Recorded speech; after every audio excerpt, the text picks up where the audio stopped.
Dari yang pertama beberapa konsep dasar, portofolio efisien dan portofolio optimal. Portofolio efisien merupakan portofolio yang memberikan return tertinggi untuk tingkat risiko tertentu atau memiliki risiko terendah untuk tingkat return tertentu. Portofolio optimal merupakan portofolio terbaik yang dipilih investor berdasarkan referensi risiko mereka.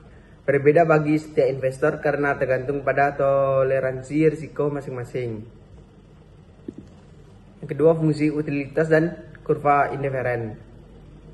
Fungsi utilitas adalah cara untuk mengukur kepuasan atau tingkat kebahagiaan seorang investor berdasarkan pilihan investasinya. Kurva indiferen menunjukkan kombinasi antara risiko dan return yang memberikan tingkat kepuasan yang sama bagi investor. Yang ketiga, aset berisiko dan aset bebas risiko. Aset berisiko adalah aset yang nilainya bisa naik atau turun secara tidak pasti. Return dari aset ini tidak dijamin sehingga ada kemungkinan untuk besar, tapi juga ada risiko rugi. Aset bebas risiko adalah aset yang memberikan return pasti dan tidak dipengaruhi oleh fluktuasi pasar. Umumnya memiliki risiko hampir nol karena dijamin oleh pemerintah atau memiliki kepastian pembayaran. Selanjutnya dilanjutkan oleh rekan saya. Selanjutnya, model portofolio Markowitz merupakan pendekatan pengelolaan portofolio yang menitikberatkan pada diversifikasi dan hubungan atau korelasi antara aset. Dikemukakan oleh Harry Markowitz 1952 untuk menyeimbangkan antara return imbalan hasil yang diharapkan dengan tingkat risiko. Kemudian konsep dasar model Markowitz menganalisis aset dalam satu portofolio secara keseluruhan, bukan hanya aset per aset. Intinya konsepnya adalah bahwa risiko portofolio tidak hanya bergantung pada risiko masing-masing aset, tetapi juga pada korelasi antar aset tersebut. Menghitung risiko dan return portofolio. Return portofolio dihitung secara rata terimbang dari expected return setiap aset, risiko atau varians atau simpangan baku. Portofolio bergantung pada berat proposisi dana, varians dan masing-masing aset, dan covariance atau korelasi antar aset. Diversifikasi adalah satu manfaat utama model Markowitz adalah menekankan pentingnya diversifikasi untuk menurunkan risiko. Capital Allowance Line atau Capital Market Line (CML). Dalam konteks lebih lanjut, ketika menambahkan aset bebas risiko sebagai garis yang menyentuh efficiency frontier di satu titik optimal, digunakan sebagai dasar untuk menyusun strategi asset allocation.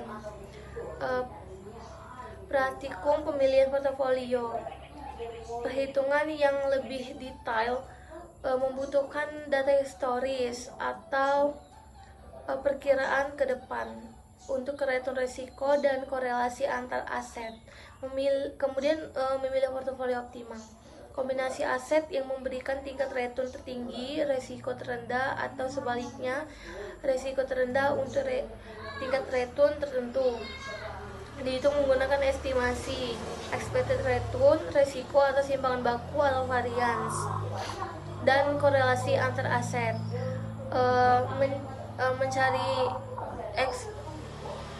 Mencari efficient frontier.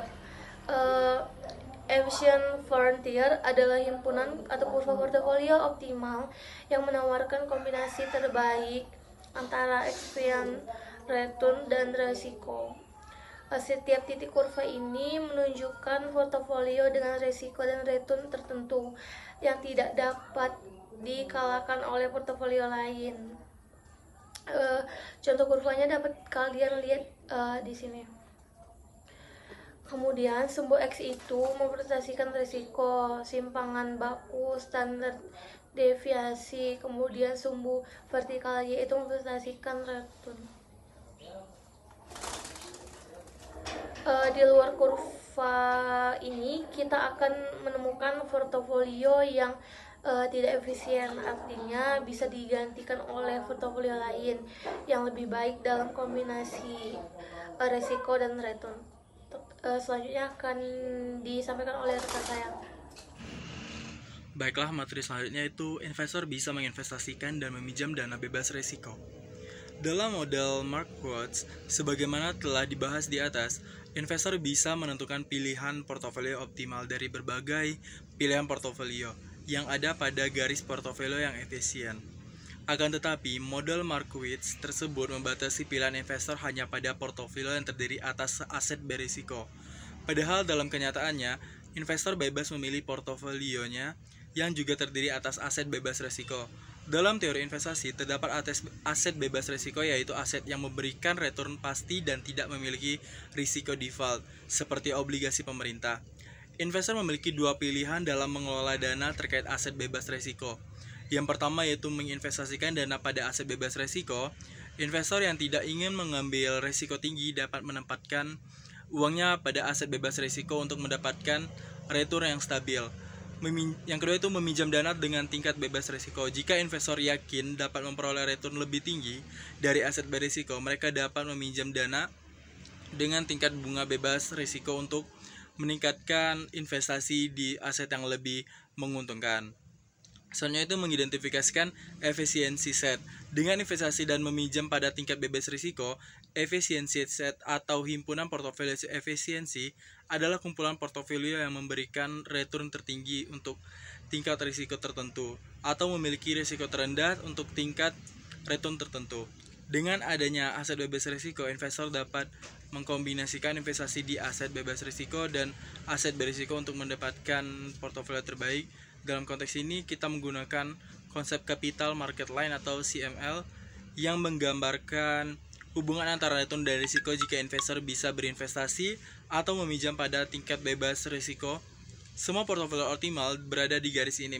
Memilih portofolio berdasarkan preferensi investor. Dalam memilih portofolio, investor akan mendasarkan pemilihannya pada preferensi terhadap return harapan dan risiko yang berada di tanggung investor. Artinya, investor akan memilih titik portofolio yang terletak pada permukaan efisien yang menawarkan risiko yang sesuai dengan preferensinya terhadap risiko. Dengan adanya aset bebas risiko tersebut, investor bisa mengkombinasikan investor mereka secara optimal untuk mendapatkan return terbaik sesuai dengan toleransi risiko mereka. Konsep ini menjadi dasar dalam teori portofolio modern dan membantu investor dalam mengambil keputusan yang lebih rasional dalam investasi.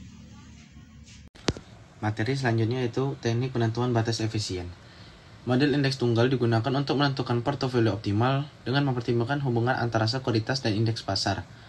Proses pembentukan portofolio optimal ini terdiri dari beberapa rangka sebagai berikut. Yang pertama yaitu menghitung mean return. Yang kedua menghitung return tak normal. Yang ketiga mengestimasi beta. Beta dihitung sebagai sensitivitas return sekuritas terhadap return pasar.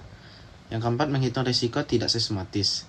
Yang kelima menghitung kinerja return tak normal relatif terhadap beta. Kemudian sekuritas diurutkan berdasarkan nilai tertinggi hingga terendah. Menghitung return tak normal. Yang ketujuh menghitung rasio beta kuadrat terhadap kesalahan standar.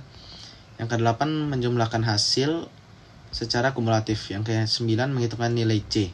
Yang ke-10 menentukan titik potong.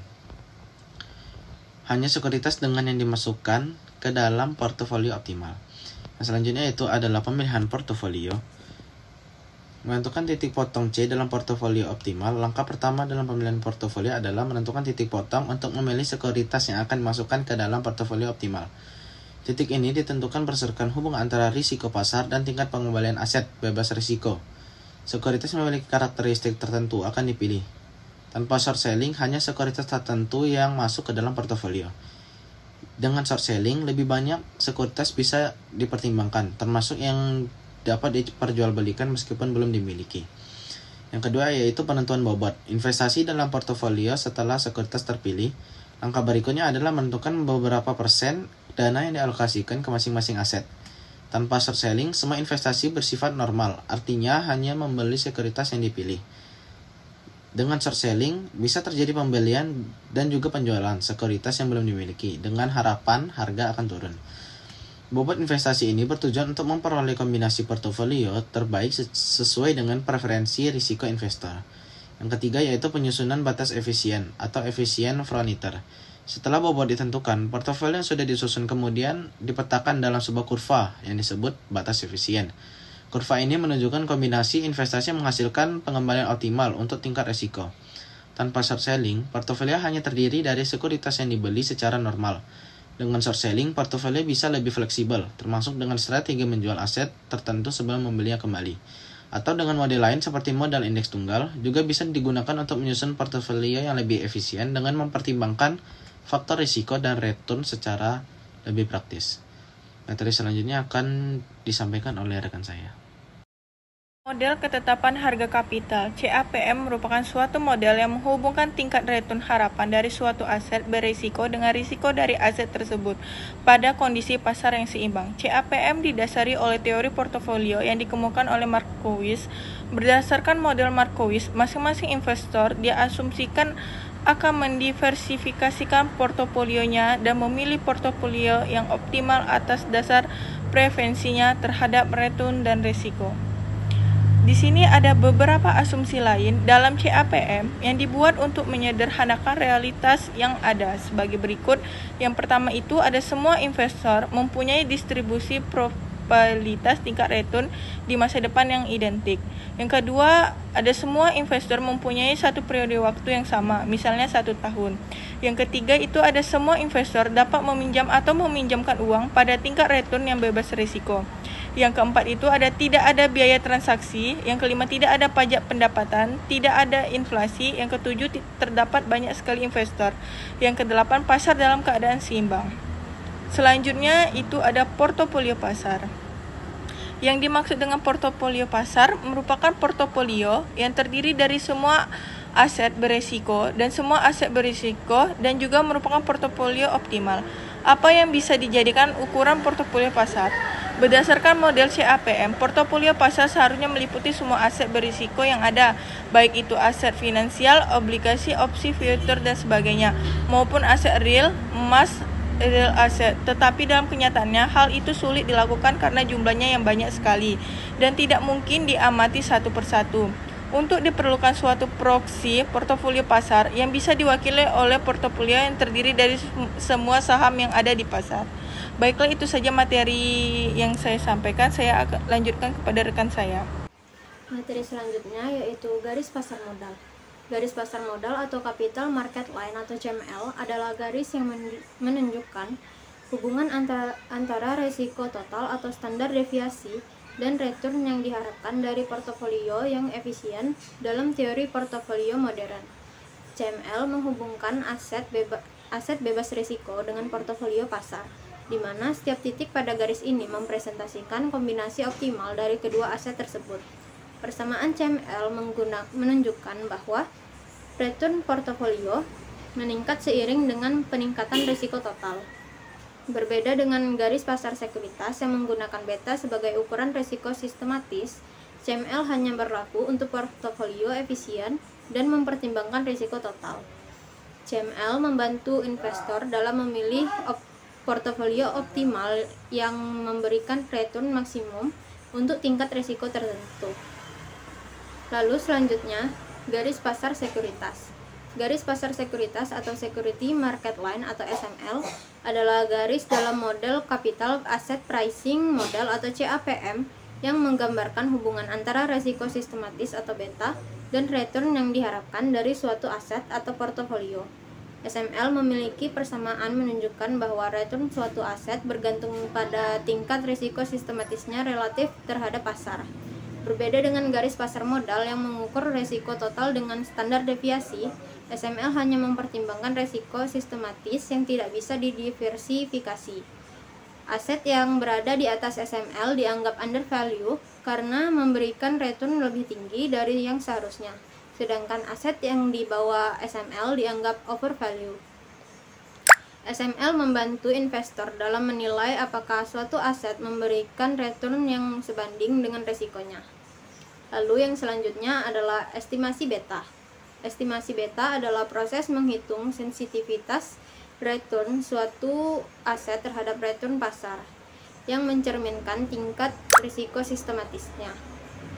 Beta dihitung menggunakan regresi linear antara return aset individu dan return pasar dengan rumus. Estimasi beta biasanya dilakukan dengan data historis menggunakan metode regresi dan hasilnya digunakan dalam model capital asset pricing model atau CAPM untuk menentukan return yang diharapkan berdasarkan risiko sistematis aset tersebut. Lalu yang terakhir adalah beta portofolio.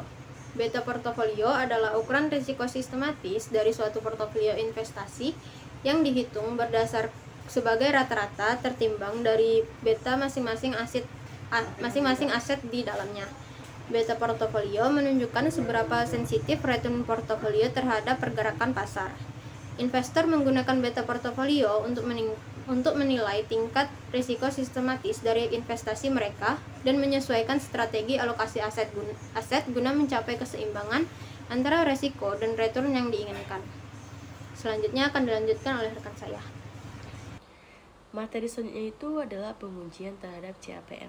Nah, adapun penjelasan mengenai CAPM tersebut adalah yang pertama itu risiko dan return berhubungan positif. Nah, artinya semakin besar risiko maka semakin besar pula returnnya. Yang kedua, ukuran risiko sekuritas yang relevan adalah ukuran kontribusi risiko sekuritas terhadap risiko portofolio. Nah, untuk menguji validitas CAPM itu perlu dilakukan penelitian empiris mengenai CAPM tersebut.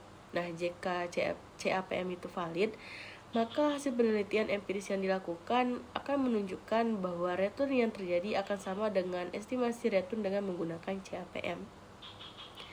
Nah, pengujian CAPM itu dapat menggunakan persamaan seperti berikut, yang dimana rumusnya bisa kalian lihat pada gambar ini. Selanjutnya itu adalah metode pengujian empiris, yang dimana langkah pertamanya yaitu mengestimasi beta saham dengan regresi terhadap indeks pasar. Untuk langkah keduanya yaitu meregresikan return aktual saham individual portofolio untuk menguji kesesuaian dengan teori CAPM.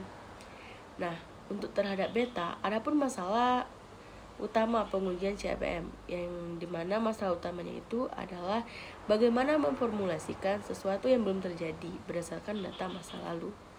Selanjutnya itu adalah teori penetapan harga arbitrasi, yang dimana salah satu alternatif teori model keseimbangan selain CAPM adalah APT. Seperti halnya CAPM, APT menggambarkan hubungan antara risiko dan return, tetapi dengan menggunakan asumsi dan prosedur yang berbeda. Nah, pada CAPM, portofolio pasar sangat berpengaruh karena diasumsikan bahwa risiko yang relevan adalah risiko sistematis yang diukur dengan beta. Nah, sedangkan pada APT, itu return sekuritas tidak hanya dipengaruhi oleh portofolio pasar karena adanya asumsi bahwa return yang diharapkan dari suatu sekuritas bisa dipengaruhi oleh beberapa sumber risiko lainnya. Selanjutnya itu, APT juga tidak menggunakan asumsi-asumsi yang digunakan dalam CAPM seperti berikut. Yang pertama, adanya satu periode waktu tertentu, misalnya 1 tahun. Yang kedua, tidak ada pajak. Dan yang ketiga, investor tidak bisa saya ulangi. Yang ketiga itu, investor bisa meminjamkan dan menginvestasikan dananya pada tingkat return bebas risiko. Dan yang keempat, investor memilih portofolio berdasarkan return yang diharapkan dan variannya. Selanjutnya itu, APT ini juga didasari oleh pandangan bahwa return yang diharapkan untuk suatu sekuritas akan dipengaruhi oleh beberapa faktor risiko, yang dimana faktor-faktor risiko tersebut harus mempunyai karakteristik sebagai berikut. Yang pertama itu, masing-masing faktor risiko harus mempunyai pengaruh luas terhadap return saham-saham di pasar. Yang kedua, faktor-faktor risiko tersebut harus mempengaruhi return yang diharapkan. Dan untuk yang ketiga, itu pada awal periode, faktor risiko tersebut tidak dapat diprediksikan oleh pasar karena mengandung informasi yang bersifat mengejutkan pasar. Nah, selanjutnya itu, salah satu kritik atas model APT adalah adanya kesulitan dalam menentukan faktor-faktor risiko yang relevan. Karena faktor-faktor tersebut merupakan data ex ante, yang dimana beberapa penelitian telah mengidentifikasikan faktor-faktor utama seperti yang pertama, perubahan tingkat inflasi, yang kedua, perubahan produksi industri yang tidak diantisipasi, yang ketiga, perubahan premi default risk yang tidak diantisipasi, dan yang keempat, perubahan struktur tingkat suku bunga, dan yang kelima itu adalah risiko pasar residual. Baik, itu saja materi dari kelompok kami. Saya akhiri. Wassalamualaikum warahmatullahi wabarakatuh.